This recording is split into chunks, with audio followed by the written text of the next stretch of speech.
ಕ್ಷೇತ್ರಂ ಸ ಪಾಜಕಪದಂ ತ್ರಿಕುಲೈಕಕೇತುಃ ಕಂ ಯದ್ದದಾತಿ ಸತತಂ ಖಲು ವಿಶ್ವಪಾಜಾತ್. ಆನಂದತೀರ್ಥಗುರುಭ್ಯೋ ನಮಃ. ದುರ್ಗಾಯೈ ನಮಃ. ವೇದ ಮಂತ್ರ ಒಂದು ಮಾತು ಹೇಳುತ್ತೆ. ವೇದ ಮಂತ್ರ ಅಂದರೆ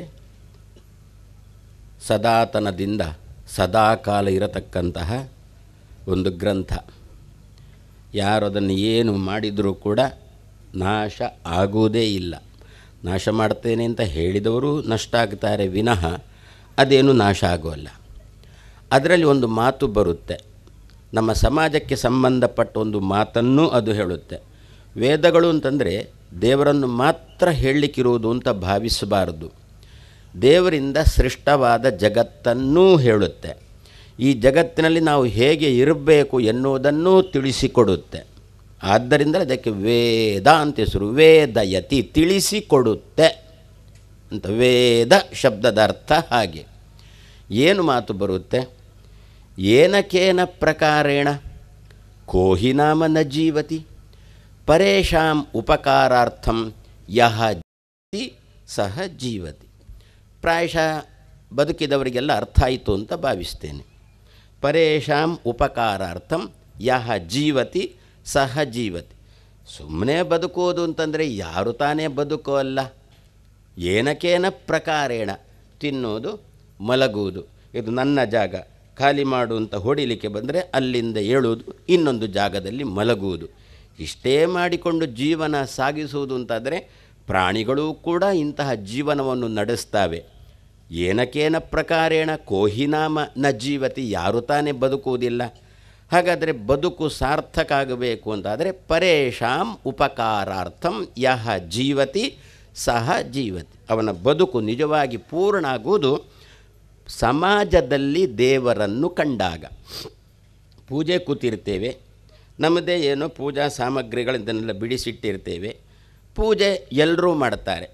ಎಲ್ಲ ವರ್ಗದವರು ತಮ್ಮ ತಮ್ಮ ಭಾವನೆಗೆ ಅನುಗುಣವಾಗಿ ಪೂಜೆ ಮಾಡ್ತಾರೆ. ಕೆಲವರು ಸಾಲಿಗ್ರಾಮ ಅದು ಇದು ಪ್ರತಿಮೆ ಅಂತ ಇಟ್ಟುಕೊಂಡ್ರೆ, ಇನ್ನು ಕೆಲವರು ದೇವರ ಭಾವಚಿತ್ರ ಅಂತ ಇಟ್ಟುಕೊಂಡು ಅದಕ್ಕೆ ಹೂವೋ ತುಳಸಿಯೋ ಏರಿಸುವ ಮೂಲಕ, ಊದುಬತ್ತಿ ಹಚ್ಚುವ ಮೂಲಕ, ಹೀಗೆ ಒಬ್ಬೊಬ್ಬರು ತಮ್ಮ ತಮಗೆ ಸೇರಿದ ರೀತಿಯಲ್ಲಿ ಪೂಜೆ ಮಾಡ್ತಾರೆ. ಹಾಗೆ ಪೂಜೆ ಮಾಡ್ತಾ ಇರುವಾಗ ಪಕ್ಕದಲ್ಲೇ ಸರೋವರದಲ್ಲೋ ಯಾರೊಬ್ಬ ಮುಳುಗುತ್ತಾ ಇದ್ದಾನೆ, ಈಜು ಬಾರದವ, ಅಥವಾ ಪಕ್ಕದಲ್ಲಿದ್ದಂಥ ಮನೆಗೆ ಬೆಂಕಿ ಬಿತ್ತು ಅಂತ ಭಾವಿಸೋಣ, ಬೊಬ್ಬೆ ಹಾಕ್ತಾ ಇದ್ದಾರೆ ಅವರು, ನಮಗೆ ಬಂದರು, ಅಥವಾ ಬೊಬ್ಬೆ ನಮಗೆ ಕೇಳಿಸ್ತಾ ಉಂಟು. ಇಂಥ ಸಂದರ್ಭದಲ್ಲಿ ನಾನು ದೇವರ ಪೂಜೆ ಮಾಡ್ತಾ ಇದ್ದೇನೆ, ಪೂಜೆ ಮುಗಿಯಲಿ ಮತ್ತೆ ಬರ್ತೇನೆ ಅಂತಂದರೆ ಬೆಂಕಿಯಲ್ಲಿ ನಿಲ್ಲುತ್ತೀವಿ ಬಂದ ಮೇಲೆ ಮುಂದುವರಿಸಲಿಕ್ಕೆ, ಅಥವಾ ಇವ ಬರ್ತಾನೆ ಅಂತೇಳಿ ಅದು ನೀರಿನಲ್ಲಿ ಮುಳುಗುವ ಹಾಗೆ ಇರ್ತಾನ, ಅದಕ್ಕಂದ್ರು ಅಂತಹ ಸಂದರ್ಭದಲ್ಲಿ ನಮ್ಮ ಪೂಜೆಯನ್ನು ಅಲ್ಲೇ ಬಿಡಬೇಕು, ಅಲ್ಲೇ ಕೃಷ್ಣಾರ್ಪಣಂ ತನ್ನಬೇಕು. ನೀರಿನಲ್ಲಿ ಮುಳುಗಿರತಕ್ಕಂಥ ವ್ಯಕ್ತಿಯನ್ನು ಎತ್ತಿ ಮೇಲೆ ಹಾಕಬೇಕು. ದೇವರಿಗೆ ಪ್ರೀತಿ ಆಯಿತಾ? ಖಂಡಿತ ಪ್ರೀತಿ ಆಯಿತು. ಇಲ್ಲಿ ಸಾಲಿಗ್ರಾಮದಲ್ಲೋ ಅಥವಾ ದೇವರ ಭಾವಚಿತ್ರಕ್ಕೋ ಹೂ ಏರಿಸಿಯೋ ತುಳಸಿ ಏರಿಸಿಯೋ ಏನೋ ಪೂಜೆ ಮಾಡಿದಾಗ ದೇವರಿಗೆ ಖುಷಿ ಆಯಿತಾ? ಗೊತ್ತಿಲ್ಲ. ಖುಷಿ ಆಯಿತು ಅಂತ ನಾನು ಭಾವಿಸಿದ್ದೇನೆ. ಆದರೆ ಇಲ್ಲಿ ಇವನನ್ನು ಮೇಲೆ ಎತ್ತಿ ಹಾಕಿದ್ದರಿಂದ, ಆ ಮನೆಗೆ ನೀರು ಚುಮುಕಿಸಿ ಬೆಂಕಿಯನ್ನು ಆರಿಸಿದ್ದರಿಂದ ದೇವರಿಗೆ ಖುಷಿ ಆಯಿತಾ? ಖಂಡಿತ ಆಯಿತು. ಹೇಗೆ ಗೊತ್ತಾಯಿತು? ಆ ವ್ಯಕ್ತಿಯ ಮುಖದಲ್ಲಿ ನಗು ಬಂದದ್ದರಿಂದ. ಅವನ ಮುಖದಲ್ಲಿ ನಗು ಬರಬೇಕು ಅಂತಾದರೆ ಒಳಗಿರತಕ್ಕಂಥ ಭಗವಂತ ನಕ್ಕರೆ ಮಾತ್ರ ನಿಮ್ಮ ಮುಖದಲ್ಲಿ ನಗು ಬರಲಿಕ್ಕೆ ಸಾಧ್ಯ. ಆದ್ದರಿಂದ ವೇದ ಮಂತ್ರಗಳು ಹೇಳ್ತಾ ಇದ್ದಾವೆ, ಮಾಡು, ನಿನಗೆ ತೋರಿದ ರೀತಿಯಲ್ಲಿ ಮನೆಯಲ್ಲಿ ನೀನು ಕೂತ್ಕೊಂಡು ದೇವರ ಪೂಜೆ ಮಾಡು. ಇದನ್ನು ಕೂಡ ಸಮಾಜಮುಖಿಯಾದ ಕೆಲಸವನ್ನು ಕೂಡ ಸಮಾಜದಲ್ಲಿಯೂ ಕೂಡ ದೇವರನ್ನು ಕಾಣಬೇಕು. ಅದು ವ್ಯಕ್ತಿಗಳಲ್ಲಿ ಮಾತ್ರ ಅಲ್ಲ, ಮನುಷ್ಯರಲ್ಲಿ ಮಾತ್ರ ಅಲ್ಲ, ಪ್ರಾಣಿಗಳಲ್ಲಿಯೂ ಕೂಡ ಭಗವಂತ ಇದ್ದಾನೆ ಅಂತ. ಪ್ರಾಯಶಃ ಈಗಿನ ವಾತಾವರಣ ನೋಡುವಾಗ ವ್ಯಕ್ತಿಗಳಲ್ಲಿ ನಾವು ಅವರಿಗೆ ಉಪಕಾರ ಮಾಡಿ ದೇವರ ಸೇವೆ ಮಾಡಿದೆ ಅಂತ ಭಾವಿಸುವುದಕ್ಕಿಂತ ಪ್ರಾಯಶಃ ಪ್ರಾಣಿಗಳಿಗೆ ಮಾಡಿದರೆ ಎಷ್ಟೋ ವಾಸಿಯೋ ಏನೋ ಅಂತ ತೋರುತ್ತೆ. ಅದು ಸಾಯುವ ತನಕ ನಮ್ಮನ್ನು ಮರೆಯೋಲ್ಲ. ಉದಾಹರಣೆ, ನಾಯಿಗೆ ನಾವೇನು ಆದ್ದರಿಂದ ನಮ್ಮಲ್ಲಿ ಚಾಲ್ತಿಯಲ್ಲಿ ಬಂದದ್ದು ಅದೇ ಮಾತಲ್ವೋ. ಏನು ಅಂತ, ಅಬ್ಬ ಏನು ಕೋಗಿಲೆಂತೆ ಹಾಡುತ್ತಾಳೆ, ಅಬ್ಬ ಆನೆಯಂತೆ ನಡಿಗೆ ಇವನದ್ದು, ಅಬ್ಬ ಸಿಂಹದಂತೆ ಗಾಂಭೀರ್ಯ ಇವನಲ್ಲಿ, ಕತ್ತೆಯಂತೆ ದುಡಿತಾನೆ, ನಾಯಿಯಂತೆ ಕಾಯ್ತಾನೆ, ಮಂಗನಂತೆ ನೋಡ್ತಾನೆ, ಹೀಗೆ ಉಂಟು ವಿನಃ ಎಲ್ಲಿಯಾದರೂ ಕೋಗಿಲೆ ಹಾಡುವಾಗ ಅಬ್ಬಾ ಸುಬ್ಬಲಕ್ಷ್ಮಿಯಂತೆ ಕೋಗಿಲೆ ಹಾಡ್ತದಂತ ಯಾರಾದರೂ ಹೇಳ್ತಾರೆ? ನಮ್ಮಲ್ಲಿ ಕ್ರಮ ಏನು? ಯಾವಾಗಲೂ ದೊಡ್ಡವರ ಹೋಲಿಕೆ ಚಿಕ್ಕವರಿಗೆ ಕೊಡುವುದು ವಿನಃ ಚಿಕ್ಕವರ ಹೋಲಿಕೆ ದೊಡ್ಡವರಿಗೆ ಎಂದೂ ಕೊಡುವ ಕ್ರಮ ನಮ್ಮಲ್ಲಿಲ್ಲ. ಒಬ್ಬ ಭಾರೀ ಆಜಾನುಬಾಹು ವ್ಯಕ್ತಿ ಇದ್ದ ಅಂತಂದರೆ ಹಿಂದೂ ದೇಶವನ್ನು ಕಟ್ಟುವುದಕ್ಕೋಸ್ಕರ ಕಟಿಬದ್ಧನಾಗಿ ನಿಂತರೆ ನಮ್ಮ ಬಾಯಲ್ಲಿ ಏನು ಬರುತ್ತೆ? ಹಬ್ಬ ವಿವೇಕಾನಂದನಂತೆ ಇದ್ದಾನೆ ನಮ್ಮ ಬಾಯಲ್ಲಿ ಬರುತ್ತಲ್ವೋ. ಅಹಿಂಸಾ ವಿಷಯದಲ್ಲಿ ಒಬ್ಬ ಇದ್ದ, ಅವನ ಮಾತು ಹೇಳೋಲ್ಲ ಈ ಪವಿತ್ರ ವೇದಿಕೆಯಲ್ಲಿ, ಯಾಕೆ ಅವನದ್ದು ಅಹಿಂಸೆ ಜಾಸ್ತಿ ಆಯ್ತದ್ದು. ಜಾಸ್ತಿ ಆಯ್ತಿದ್ದ ಪಾಕಿಸ್ತಾನ ಅಂತ ನಿರ್ಮಾಣ ಆದದ್ದು. ಆದ್ದರಿಂದ ಅವನ ಬಗ್ಗೆ ಈ ವೇದಿಕೆಯಲ್ಲಿ ಸುತರಾಮ್ ಶಬ್ದ ತೆಗೀಲೇಬಾರದು. ಹಾಗಾದರೆ ನಮ್ಮಲ್ಲಿ ಕ್ರಮ ಏನು ಅಂತಂದರೆ ಚಿಕ್ಕವರಿಗೆ ದೊಡ್ಡವರ ಹೋಲಿಕೆ ಕೊಡುವುದು.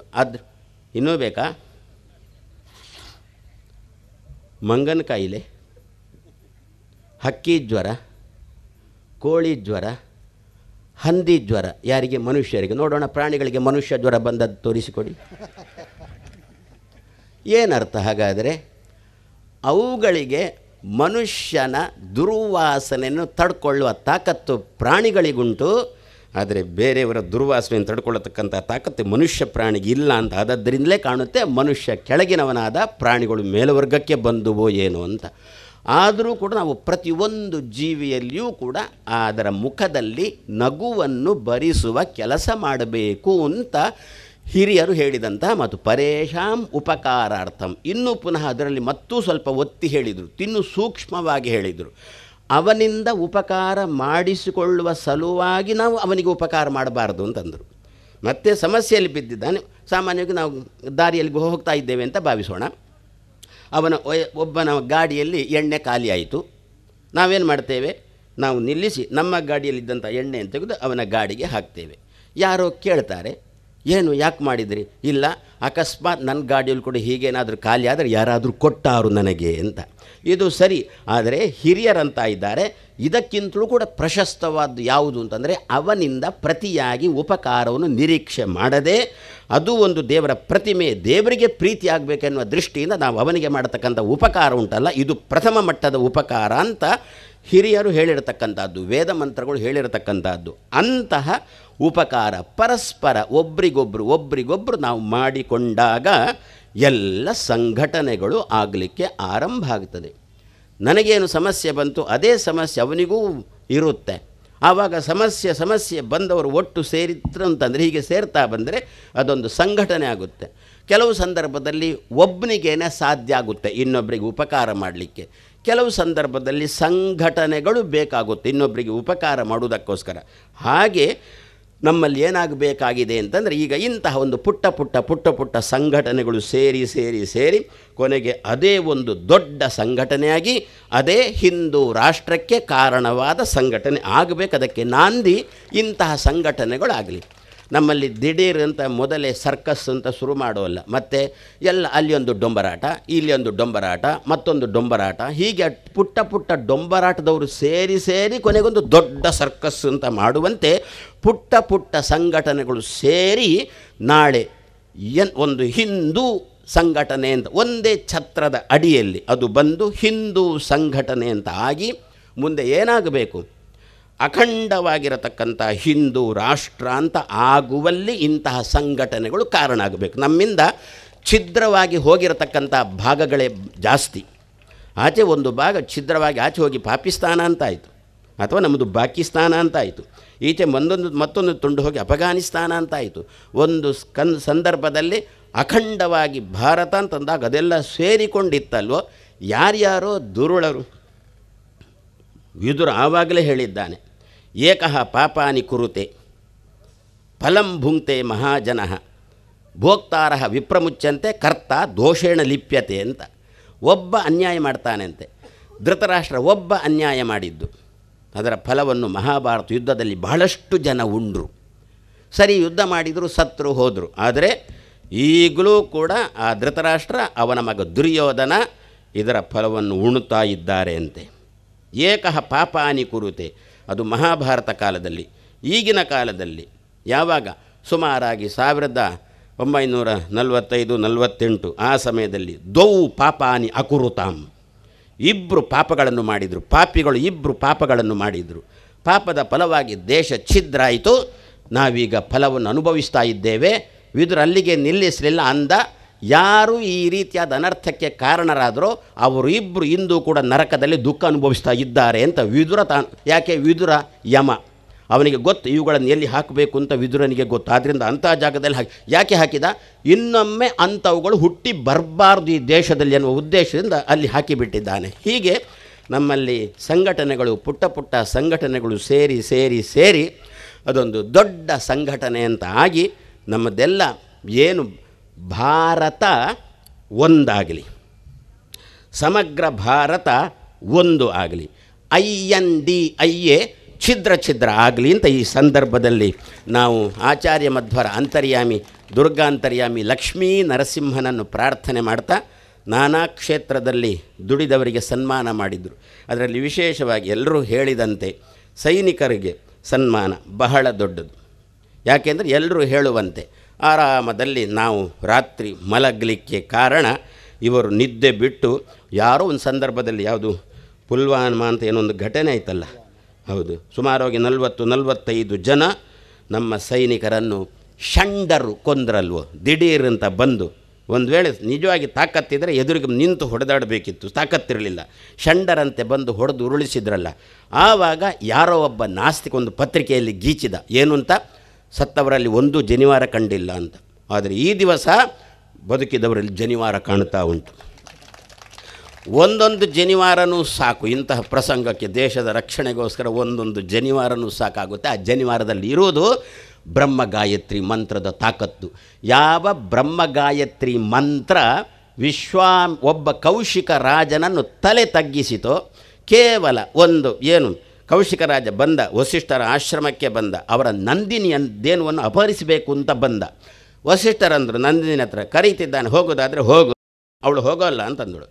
ಏನು ಜಟಾಪಟಿ ಈ ಕೌಶಿಕ ಹೋದ, ತಪಸ್ಸು ಮಾಡಿದ, ಏನೋ ಸಿದ್ಧಿ ಪಡ್ಕೊಂಡ, ಬಂದು ವಸಿಷ್ಠರ ಆಶ್ರಮದ ಮೇಲೆ ಪ್ರಯೋಗ ಮಾಡಿದ. ವಸಿಷ್ಠರಲ್ಲಿ ಏನಿತ್ತು, ಕೈಯಲ್ಲೊಂದು ದಂಡ ಇತ್ತು. ಆ ದಂಡಕ್ಕೆ ಗಾಯತ್ರಿ ಮಂತ್ರ ಜಪ ಮಾಡಿದರು, ಅಂಗಳದಲ್ಲಿ ಇಟ್ಟರು.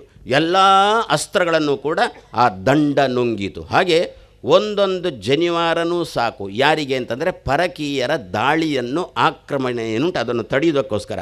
ಹಾಗಾದರೆ ಇವರಲ್ಲಿ 2 ಜನಿವಾರ ಹಾಕಿದ್ದಾರವಳು ಅಂತಂದರೆ, ಒಂದು ಜನಿವಾರ ಪರಕೀಯರ ಆಕ್ರಮಣ ತಡೀಲಿಕ್ಕೆ, ಇನ್ನೊಂದು ಜನಿವಾರ ನಮ್ಮಲ್ಲೇ ಇದ್ದುಕೊಂಡು ಪಪ್ಪುಗಳು ಕೆಲವು ಗಲಾಟೆ ಮಾಡ್ತಾ ಇದ್ದಾವಲ್ಲ, ಇಂಥವುಗಳನ್ನು ನಿಗ್ರಹ ಮಾಡುವುದಕ್ಕೋಸ್ಕರ, ಹುಚ್ಚರು ಇಂಥವುಗಳ ನಿಗ್ರಹ ಮಾಡೋದಕ್ಕೋಸ್ಕರ ಇನ್ನೊಂದು ಜನಿವಾರ. ಹೀಗೆ ಏನು ಇವರನ್ನು ಹುಡುಕಿ ನೀವೇನು ಸನ್ಮಾನ ಮಾಡಿದ್ದೀರಾ. ಇವರ ಪ್ರಾಮಾಣಿಕತನ ಕೆಲಸ ಇವತ್ತು ಇವರನ್ನು ದುರ್ಗೆಯ ಮೂಲಕ್ಕೆ, ಆಚಾರ್ಯ ಮಧ್ವರ ಪಾದ ಮೂಲಕ್ಕೆ ಕರೆಸಿದೆ. ಆದರೆ ನಾನು ಹೇಳುವುದೇನು ಅಂತಂದರೆ, ಮಾಡತಕ್ಕಂಥ ನಮ್ಮ ಎಲ್ಲ ಕೆಲಸದಲ್ಲಿಯೂ ಕೂಡ ಪ್ರಾಮಾಣಿಕತನ ಇರಲಿ. ಏನು ಕೆಲಸ ಬೇಕಾದರೂ ಮಾಡೋಣ. ಅದರಲ್ಲಿ ಏನು ಕೆಲಸ ಅಂತಂದರೆ ಗೊತ್ತು ತಾನೆ, ಪುನಃ ಏನೇನೋ ಕೆಲಸ ಅಂತ ಅರ್ಥ ಅಲ್ಲ ಅದಕ್ಕೆ. ಅದರಲ್ಲಿ ಪ್ರಾಮಾಣಿಕತನ ನಮ್ಮಲ್ಲಿರಲಿ. ಉದಾಹರಣೆಗೆ ಚಾಯ್ ಮಾರತಕ್ಕಂಥ ಕೆಲಸನೇ ಆಗಲಿ, ಅದರಲ್ಲಿ ಪ್ರಾಮಾಣಿಕತನ ಇದ್ದದ್ದಕ್ಕೆ ಇವತ್ತು ರಾಮ ಮಂದಿರ ಕಟ್ಟತಕ್ಕಂಥ ತಾಕತ್ತೊಂದು ಬಂತು.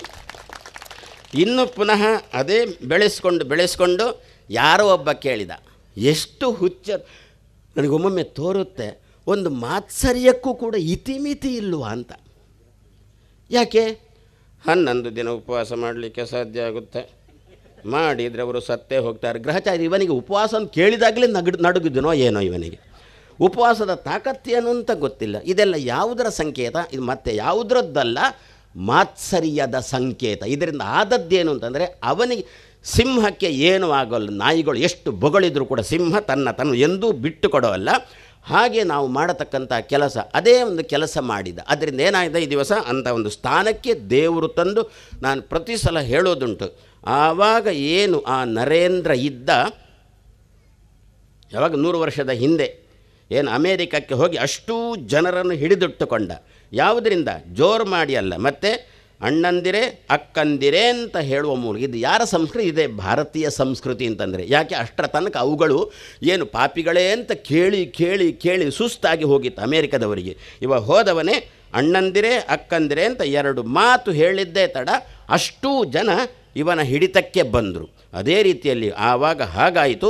ಈಗ ಪುನಃ ನಮ್ಮ ದೇಶ ಏನು ಕೆಳಮಟ್ಟಕ್ಕೆ ಹೋಗ್ತದೆ ಅಂತಂದಾಗ ಅದೇ ನರೇಂದ್ರ ಮತ್ತೊಮ್ಮೆ ಹುಟ್ಟಿ ಬಂದ. ನಮ್ಮ ದೇಶವನ್ನು ಪುನಃ ಎತ್ತಿ ಹಿಡಿತಾ ಇದ್ದಾನೆ. ಇದು ಇದೇ ರೀತಿಯಲ್ಲಿ ಮುಂದುವರಿಯಲಿ. ಅದಕ್ಕೆ ಅದೆಲ್ಲ ನಮ್ಮ ಈ ಗಿರಿ ಬಳಗಕ್ಕೆ ಪ್ರೇರಕ ಶಕ್ತಿ ಆಗಲಿ ಅಂತ ಆಶಿಸಿ, ಗಿರಿ ಬಳಗಕ್ಕೆ ದುರ್ಗೆ ಆಚಾರ್ಯ ಮಧ್ವರ ಅನುಗ್ರಹವನ್ನು ವಿಶೇಷವಾಗಿ ಪ್ರಾರ್ಥನೆ ಮಾಡಿ, ನೂರಾರು ಜನ ಗಿರಿ ಬಳಗದ ಹೆಸರು ಹೇಳಿ ತಾವು ಜೀವನ ನಡೆಸ್ತಕ್ಕಂಥ ವಾತಾವರಣ ನಿರ್ಮಾಣ ಮಾಡಿಕೊಳ್ಳಿ ಅಂಥೇಳಿ 2 ಮಾತನ್ನು ಕೃಷ್ಣಾರ್ಪಣಂ ಅಸ್ತು.